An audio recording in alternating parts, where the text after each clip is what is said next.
No hay montaña que su gracia no alcance, ni desierto donde falte su poder.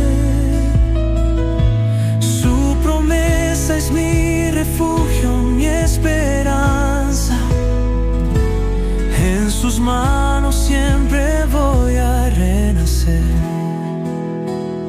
Yo sé que Dios me ama.